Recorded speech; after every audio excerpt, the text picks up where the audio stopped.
That lobster roll looks delicious. I'll give it to you. To another great destination. Are you shopping for me? Oh, there's a fish. Parker's goofing around. Gonna miss. Nick, short, sharp sweeps with the rod. We want the fish that can eat that thing. Oh, yeah. Hang on, Parker. Tom, don't joke. Welcome to New England Boating. I'm Parker Kelly. And I'm Tom Richardson, and today we are in beautiful Yarmouth, Maine, where we're going to launch our boat here at the Yarmouth Boatyard. They're going to take good care of our GMC truck and trailer. Then we're going to head down the Royal River. Yes, we are, the beautiful Royal River. And then out to Casco Bay. Casco Bay, that's right. And then we're going to take a trip to an island, Great Diamond Island, Peaks Island, and then we're going to go into Portland proper, and we are going to check out that very cool and largest city in Maine. Yeah, we're going to do a lot of stuff there. We're going to go to the Shipyard Brewing Company. The observatory. The observatory. Check out Old Port, 4th Street, Exchange Street. Lots of stuff to do down there. A thriving downtown area filled with shops and restaurants. Exactly. So let's launch this pursuit and get going. Let's go. Let's not waste any time.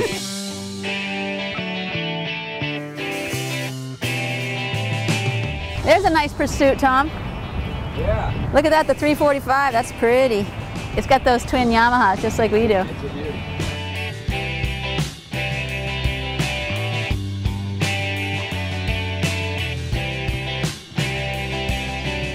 So this place is apparently pretty famous for chowder, huh?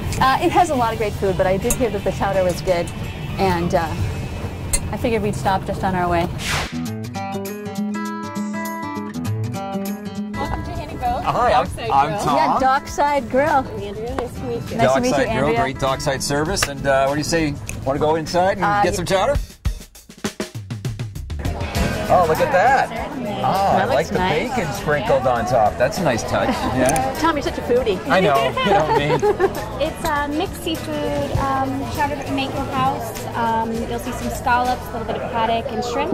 Beautiful. And obviously, as we know, just topped with bacon. Yes, yes. Excellent, He's thank you. smart that way. Hey, thank you so much, Nikki. Dockside Grill. Can't beat it. Hey, they had great chowder. Great idea to come here. Thank you, Tom. Beautiful night. Oh my gosh. Should we go to Portland now? I think we got to get moving because we're losing daylight fast, and we got places to go and people to see. What a great stop, though. We're not the only ones who think that Casco Bay in this Portland area is beautiful. Look at that. Gorgeous evening, and they're getting married or just got married. There's some sort of wedding party. There's music going on. How romantic.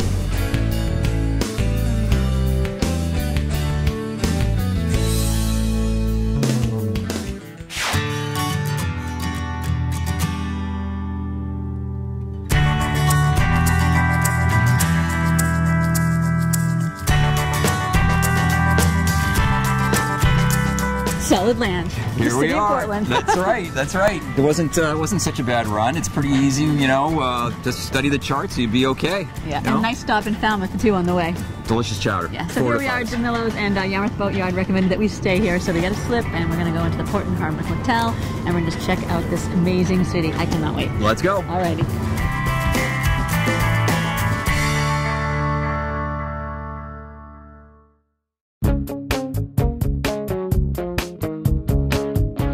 After an absolutely perfect night's sleep here at the Portland Harbor Hotel, I've come to this beautifully serene garden terrace.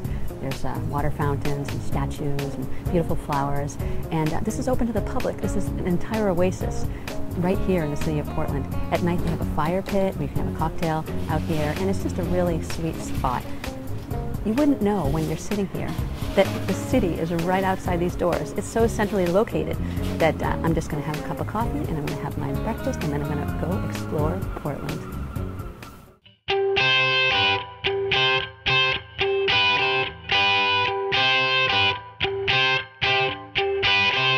I can feel the energy right when I come out of these doors. There's so much to see here. I was able to talk to a few people in there and get a little idea of where we're going to go, so let's get going.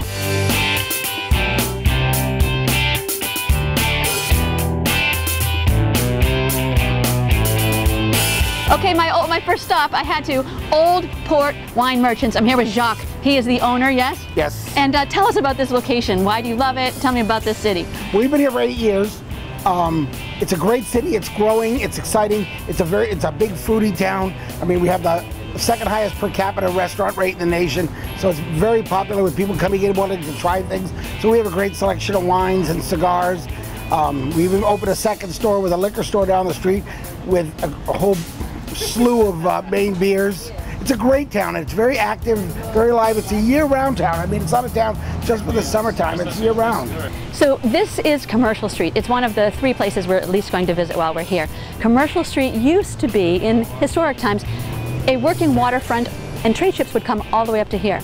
It's actually still a working waterfront with, I think, 7 wharves and commercial ships, everything's still going on. But this part of it's been completely transformed.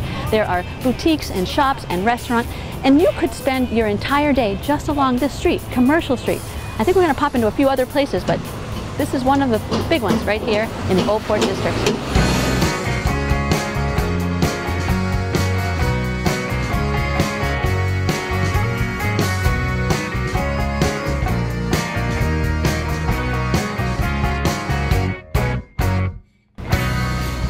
The smell in the air is like fishing. It feels like an old fish port. It is. And here is Harbor Fish Market. We're in the Custom House Wharf, and this is a fish store that ships your stuff. So when you feel like you've left Maine and you want to take a little bit with you, or you want to visit friends and you want to take some stuff with you, here there's a little window. You just order it, ship by this, pick, off it goes, anywhere you want. It's kind of scruffy right here. It's kind of authentic. I like it. Sea bags. More than one person told me that I should stop in here. Apparently they make bags, like purses, out of sails, real sails. You can either bring your own sail in or buy one that they've already had. They are all handcrafted right here in Maine. They start out like this, recycled sail. They cut them. These women make them. Voila, vintage bag. This is the one that I'm getting. Oh yeah.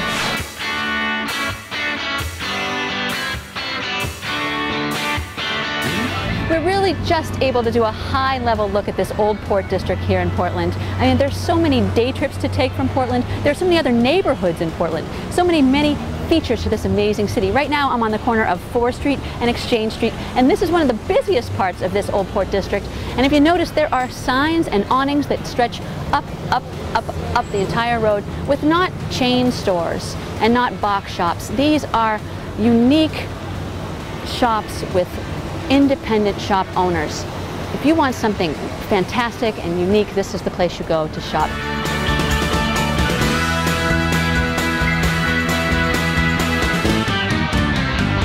Now, Portland has often been called one of the best places to live, but I can tell you it's also a great place to visit if you love nightlife.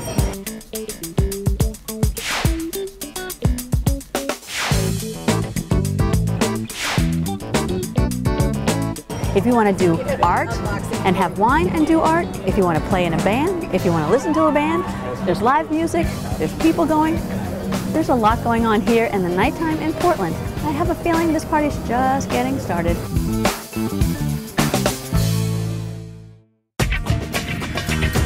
At a fill rate of 190 miles per minute, we can get out about 8,000 cases in a day. That's working around the clock.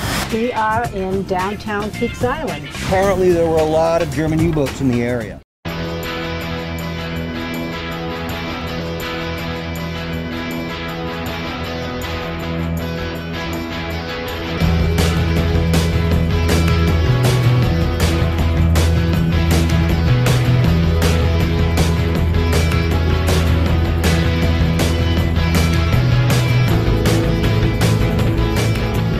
No Portland story is complete without a tour of the Shipyard Brewery. I'm here with founder Fred Fordsley, and we are on the East Promenade here in Portland. Also, by the natives, call it East Prom. Eastern Prom, yeah. East Prom. Yeah, or the prom. Or the prom. So Fred's a native here, and I wanted to get the story before we go meet the brewmaster. Right. Tell us a little bit about your brewing company, how you started it, and your place in Portland. Yeah. My background was real estate, and actually was a failed real estate deal in Kennebunkport Harbor. And we started Federal Jacks and KBC in '92. We quickly became one of the fastest growing micros in the country, and we needed a new spot to brew, and we found the location in downtown Portland. I grew up in Maine, and I went to high school at Traverse High School in Portland, and because of my real estate background, it was an abandoned warehouse there. And we, as you'll see, it's not abandoned anymore, and everything's kind of grown up around us. But we renovated it in 1994, and we've been brewing there ever since. Wow. Now, so you have a passion, you had a passion for beer beginning? Yeah, I love drinking beer. I drink a lot of beer, but I got lucky and found Alan Pugsley, actually an Englishman who really, they call him the Johnny Appleseed of brewing. He started in '86, he came to the U.S. to help David Gary start Gary's, and he's put in over 50 breweries around the country and around the world. And we became partners in '92 after we opened up Kennebunkport, and then he was my partner in Portland, and we've been there for 20 years. Right. Now, so it's a big success story, and I know that you handcraft the beer. So have you lost any of that during this the big success of the brewing? No, you'll see from Bruce Elam, our trade brewer, that everything's done by hand. Our brewers get in there every day, and they start early in the morning and go to late at night cleaning and brewing and making sure it's done like it was done 200 years ago. Yeah. So it's fun. Well, I just saw a tour bus go by as we were talking. So clearly Portland is a great place for you, a great place for your company, a great place to be from, is Maine. Exactly. And I'm going to go now talk and meet Tom, and we're going to go to talk to the trade brewer. Well, I am very excited about this next segment. I'm sure you are, a Portland landmark. That's right. The Shipyard Brewing Company right here on Hancock Street, Hancock and Newberry Street. That's right. It used to be a foundry. And now a brewery. That's right. Just steps from the waterfront, too. I can see the water right there. Exactly. A must-see, and we're going to go meet the trade brewer, Bruce Elam. And learn about the secrets of brewing and maybe sample a few brews. Let's go check it out. This is it. This is it. You must be the man. I am. This is Tom. Yes, I'm Tom. And Parker. Hey, Bruce. Nice to meet you. I'm the trade brewer at Shipyard. I'm going to show you around a little bit. All right, good. Can we get right to it? What is a trade brewer? Okay. I've heard of a brewmaster. Right. What's the difference? It's a unique title. I've been with Shipyard for 16 years, the first 11 of which was spent as being a brewer. So in the new role, I bring brewing expertise into the sales and marketing trade, hence the title trade brewer. Now it's all clear. And this is an important function because the craft enthusiasts, they're thirsty for beer knowledge, and that's kind of my job. Thirsty for beer knowledge. It's there good. You go. There you go.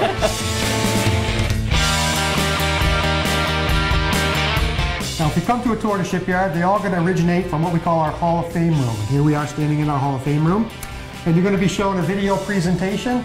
It's a really excellent overview of the company's history, our brewing process. We lay a little brewing philosophy on you in that video as well, and you learn about our subsidiary operations. And you can also see behind us, all of our product lines are represented, all the different products that we make here at Shipyard. All of these right now? That's an awful lot of them, isn't it? So this is kind of how it all works. Our treated water, that we combine with our malt grist in the mash tun, produce the sweet wort.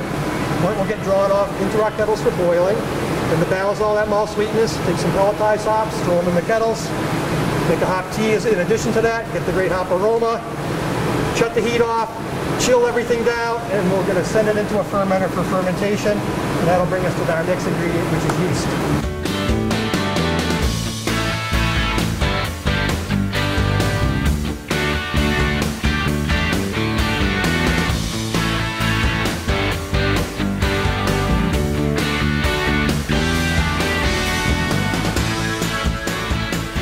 When it comes to packaging the beer, we do embrace the modern technology. That's going to protect all that good handcrafted work that our brewers put into our product. At a fill rate of 190 bottles per minute, we can get out about 8,000 cases in a day. That's working around the clock. How many per minute? 190 bottles per minute. On the back wall, that keg machine can fill 60 kegs in an hour. Yeah. A keg being 15.5 gallons of beer. So maybe slightly faster than you guys can drink it. Slightly.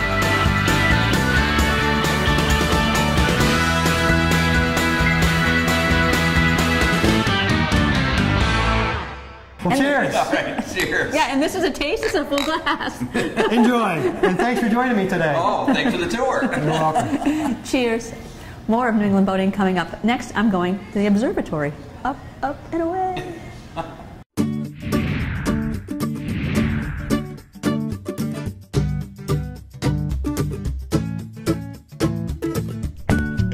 I'm here on Congress Street in the city of Portland, and I'm outside of the Portland Observatory Museum. I'm going to meet volunteer Bob Krug, and he's going to take me 210 feet above sea level in this historic landmark. Let's go check it out. This is Bob. Hi, Bob. Hi. So nice to see you. Nice to meet you. Nice to meet you too. I have so many questions. All right. I don't even know where to Let's begin. It looks like a lighthouse. It does look like a lighthouse. It's not. One difference is it never had a light in it. Another is it wasn't built by a government to protect shipping. It was built with private capital. Okay, now who built it? A man named Lemuel Moody. And we're talking about way before there were telephones, telegraph, anything that we would call communication technology. And that meant that since you can't see the ocean, you have no idea when your ship is coming in. And if you don't see it until it sails into the harbor, there are several senses in which that's too late. You haven't reserved wharf space, you haven't hired stevedores to unload it, you haven't hired carters to carry it away. And what the signaling tower does for a fee is give you advance notice that your ship is coming in. So this was originally built as a signaling tower? As a maritime signaling tower. It's the last one standing. For a boating show. It's the last one standing in the United States. It is? Yes.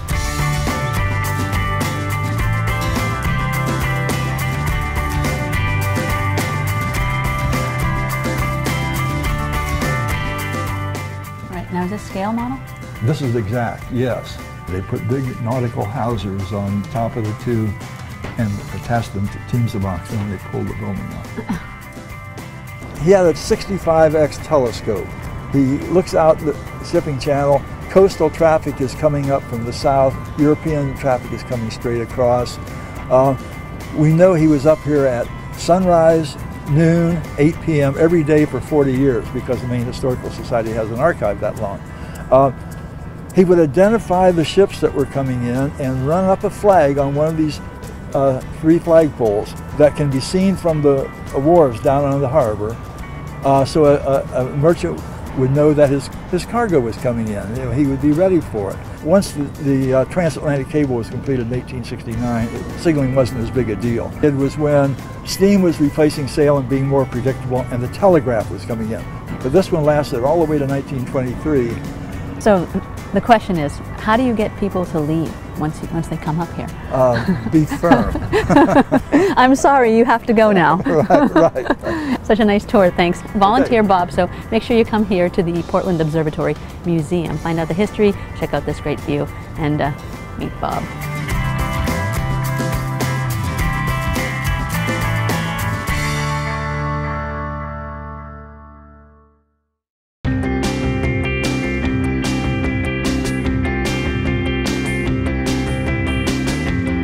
Another picture-perfect day here in the city of Portland, and we've already checked a little bit of it out, but now we're going to do some island hopping. That's right. We're going to head over to Great Diamond Island, grab some lunch at Diamond's Edge Restaurant, then head over to Peaks Island for some more adventure. Exactly. They don't call this vacation land for nothing. Let's get going. Let's go. All right.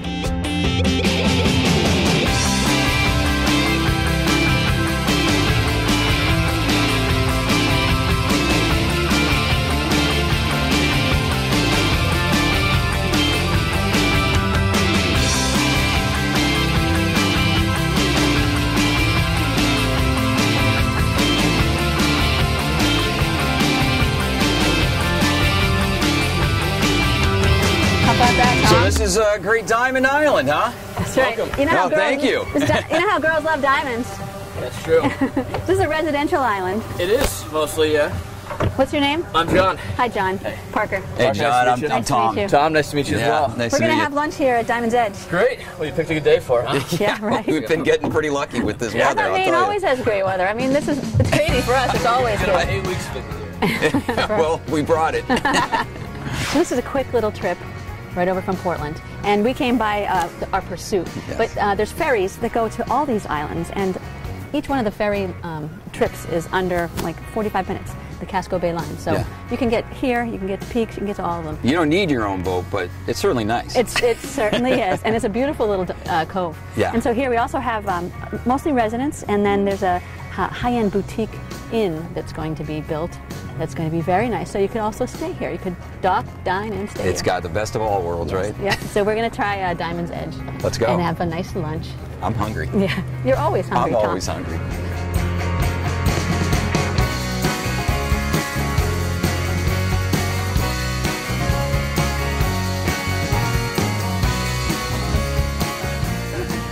Holy cow. Look at this. Is that where it's at? This exactly? is great. Yeah, look at this alfresco paradise. You got all the birch trees and the lawn and the cove. And this gorgeous porch and this view. What did John say on the dock? 10 yeah, year-round 10 people? year-round residents. Yeah. I mean, this is just really. Yeah, look at this.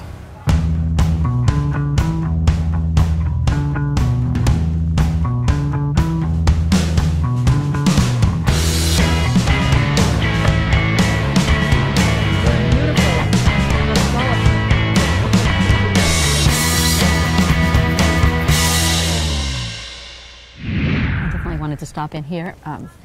I saw them on Facebook. Their cute little general store. Yeah.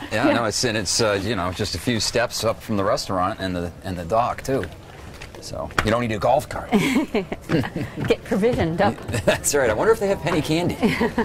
So even though this is a gated community up here, boaters like we are can dock here and then use the restaurant and come up to the general store. Yeah, and they can get sandwiches here and ice cream and you got salads. They got actually the menu's very extensive. That's a lot of chalk. Yeah, they got. Is that change or is that always that way? Nope, that's always that way. I was going to say that's a big list to write every day.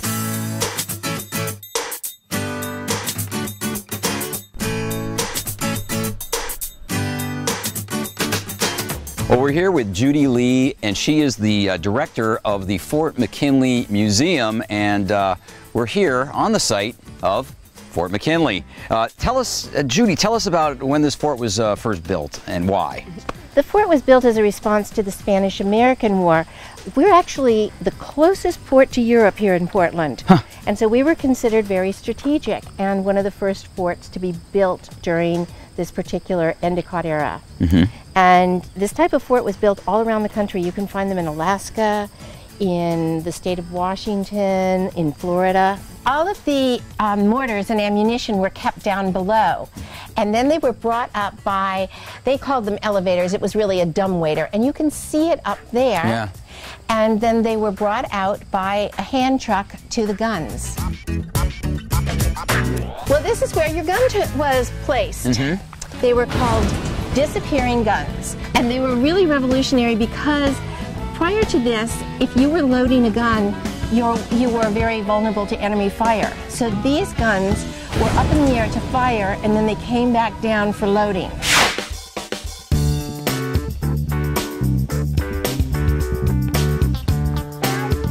This is the mine assembly building here. The underwater mines were put together in this building, and then they were brought out and they were brought down to the water by way of a railroad. There were train tracks here. So they assembled like mines that would go in the water, those types of mines? Great big mines, yes. This was a World War II mine. It was a magnetic mine, sat under the water. And you know, at any one time, we had 500,000 pounds of dynamite here on the island. Don't do that. There might be some left in it. We're standing here at the parade ground at Fort McKinley. This was the heart and soul of Fort life. This is where you had morning calisthenics, you had parades, inspections. And how many men were stationed here? At any one time, there were between 800 and 1,000. Most of our quarters are duplexes, but we do have 3 that are single-family homes. Now I see even the light poles look old-fashioned. We are on the National Historic Register, and so everything must be historically accurate.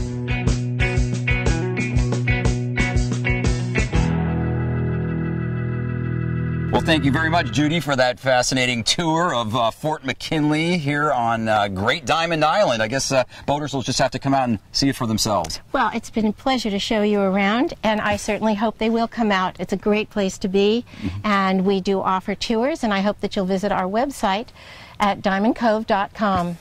Absolutely. Coming up next, Peaks Island. If you're a fly fisherman or like to spin reels with light tackle, it's the place to be. We'll have to see if you can toss it.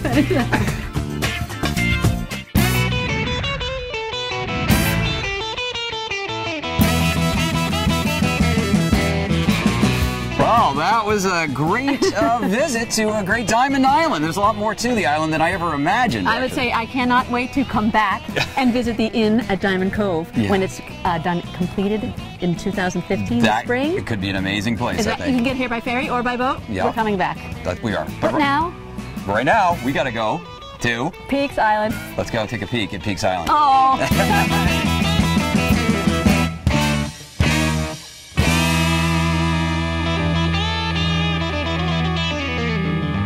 Hello. Welcome to Peaks Island Marina. I'm Michelle. Hello, Michelle. Thank you. Hi, Parker. How are you? Well, and you? Very nice, thank you. Nice to see you. Nice to see you. I'm excited for this tour. Kim is a native. A native. Now, how many residents are there now on the island? Somewhere around 1,000 year-round. 1,000. And how many of those are native? Very few. Very few. Very few. This is it. We're getting the official tour.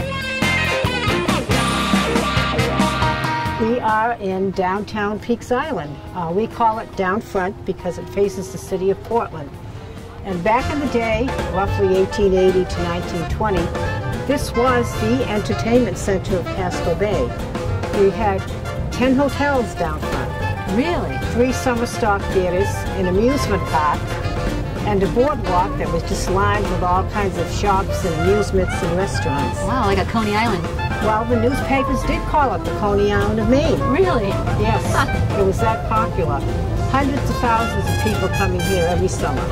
But we have a very, very popular destination. I can see for why. day trips, vacations, and now destination weddings.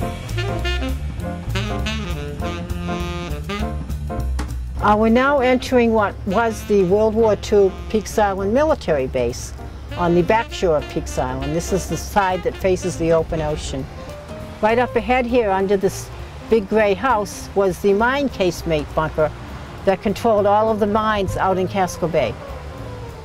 You're kidding. Underwater mines, yes. How nice to be out, like almost outside all summer. It is, it's great. You get quite a tan going. Yeah, this area is called Whaleback. It's probably the most popular spot on the island. Whaleback because the rocks used to be humped up like the back of a whale going way out. Unfortunately, 2 winters ago, centuries of storms finally took their toll and broke the back of the whale. There's a big chunk that's been taken out of it. Oh. Yeah. Over here is battery steel. This is the largest gun battery ever built in Maine during World War II. It's about 300 feet long, a tunnel with rooms off one side for the shell rooms, powder magazine, and so forth. And each end of the battery mounted a 16-inch battleship gun. These were the same ones on the battleships of that time period. And they had a range of about 26 miles. They were 26 miles. They were supposed to protect the coast from Kennebunk all the way up to Popham Beach.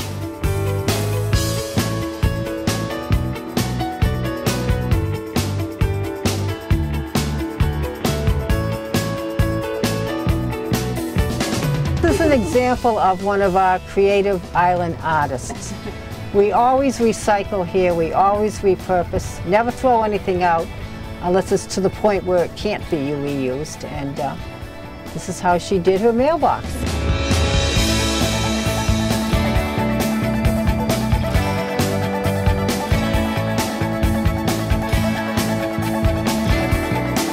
This is fun.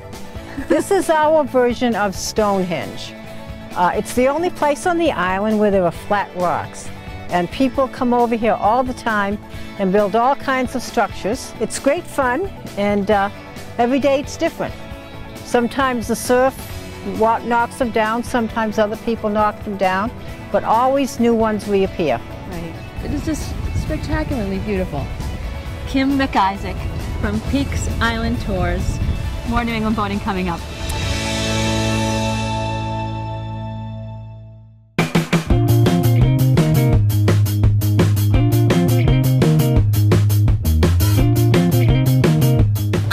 Behind the scenes in the inn on Peaks Island, and I am with Craig Pacheco. He is the main man. This guy is the chef here. So what are we going to actually be making today? We're gonna make lobster risotto. Uh-huh. You're gonna make lobster risotto. I'm gonna make, okay, so where do we start? All right, so we'll get the pan hot. The pan hot. So a little bit of gas, turn up the gas? All the way up. Yeah. You want it nice and hot? We all add the butter. Add the butter.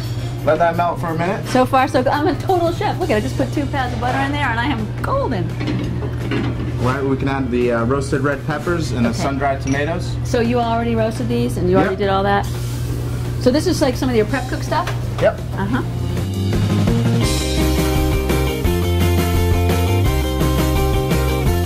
We're gonna saute these just a little bit. We can add the lobster over there. This is a whole 1.25 pound lobster.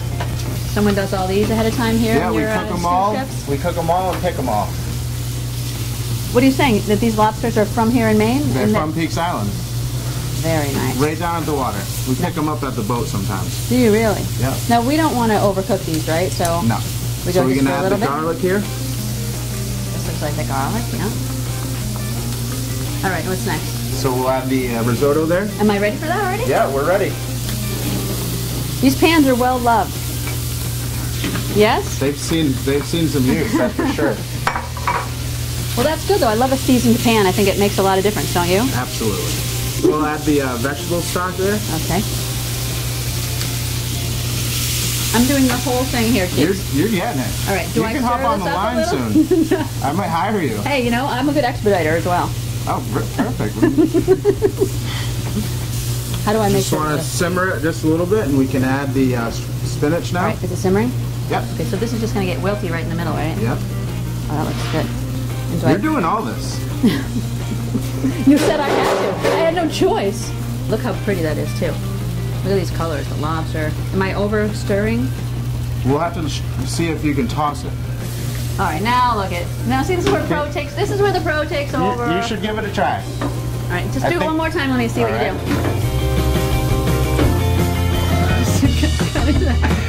Come on. All right, we're ready to go. I bow to you. I bow to you.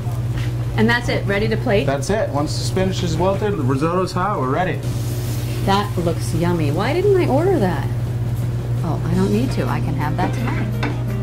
This is yours. And then we just add a little reduced balsamic. Okay. Drizzle. Did you reduce that yourself? Yep. And does the pattern change every night, or is this no? like... We keep it. We try to keep it all consistent every day. Come on out. Take a boat ride. It's great.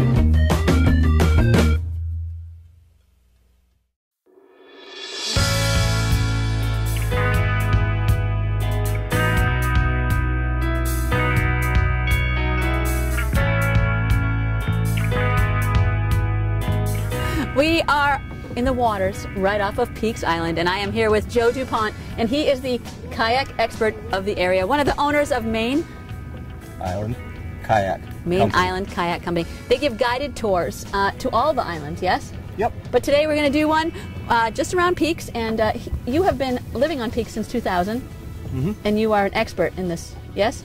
I don't like to brag. Oh, he doesn't like to brag, but come on. I've been doing it for a while.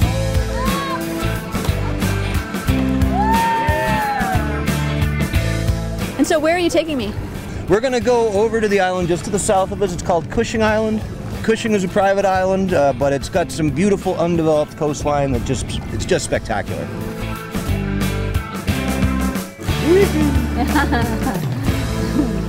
These are your home waters now.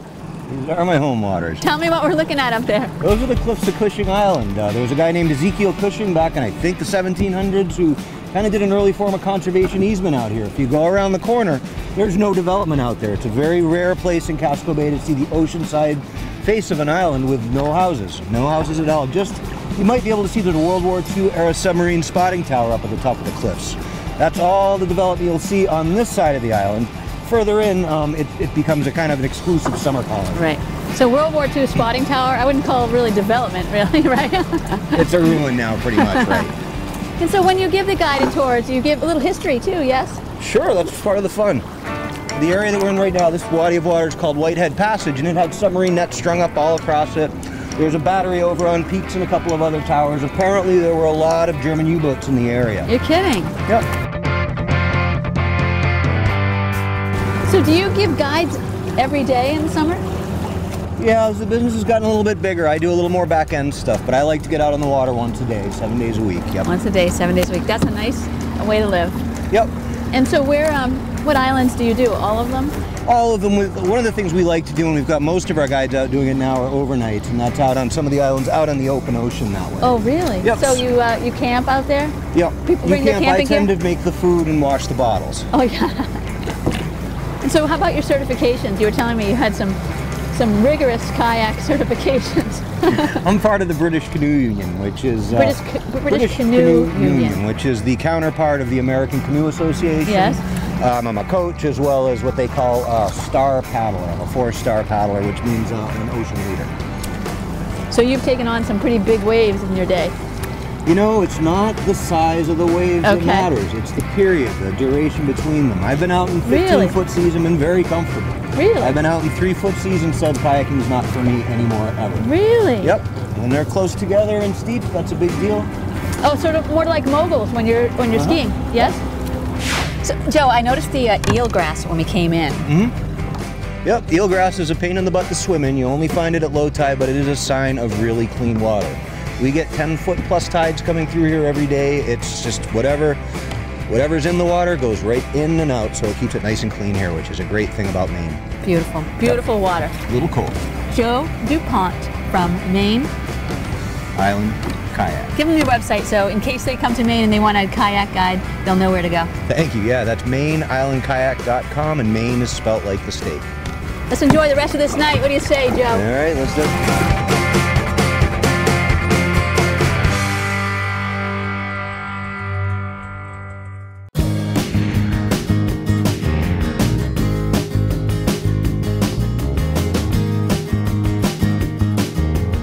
Well, we're here on the rugged, surf-pounded Cape Elizabeth shoreline just south of Portland Harbor. I'm with Captain Harry Wright of Casco Bay Casting Guide Service, and Harry has brought us out to this spot to pursue big striped bass. Is this a good spot for you, Harry, right?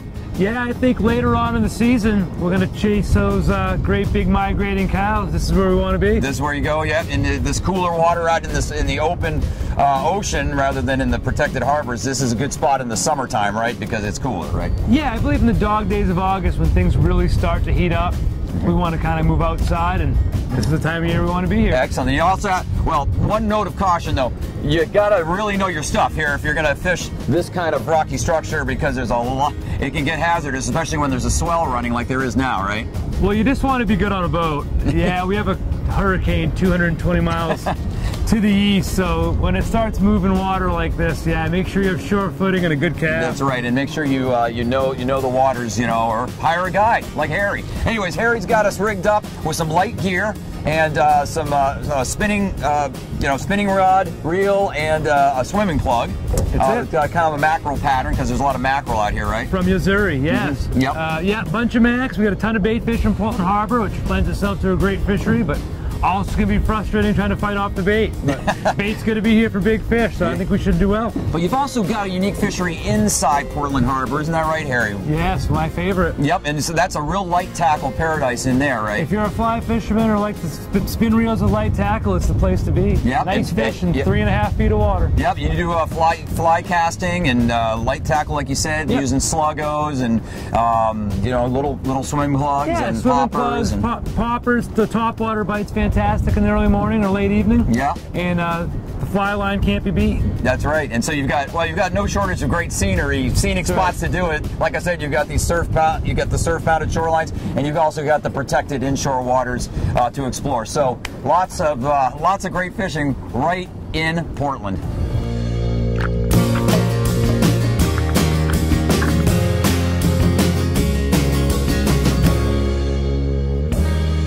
Hey, thanks a lot, Harry, for giving us a brief tour of the different options that are available here in Portland. You've got the quiet sort of backcountry stuff, and then you've got the more wild and woolly offshore outside stuff where the surf pounding on the rocks. But it's an incredible variety of fishing. It's right here at your doorstep. It's all here. That's great. Outside, not for the faint of heart, but nice and quiet back in, and it's all within a couple minutes. Excellent.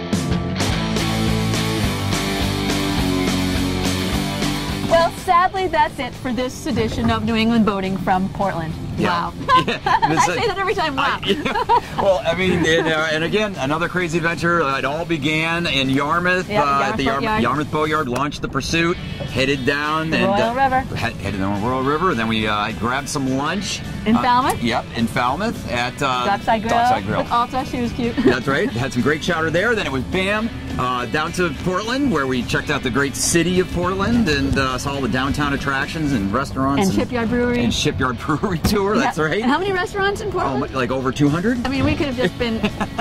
Yeah, we could be eating the whole time, which we feel like we're doing sometimes. And then off on the islands adventures, right? Yes. Diamond Cove. Yep, Diamond Cove. We went to the Diamond's Edge restaurant, had a great meal there, did a tour of Fort McKinley. Yeah, that was fascinating, really. And then off to Peaks. And in on Peaks. Yeah. And then I cooked with the chef. And then we went fishing. So another whirlwind tour of a fascinating area. And you can learn more about Portland and the Portland area and other great New England boating destinations by going to newenglandboating.com. And also follow us on Facebook and you'll get behind the scenes and find out where we're going to be next week. That's right. Until then, I'm Tom Richardson. And I'm Parker Kelly. See you soon. See ya.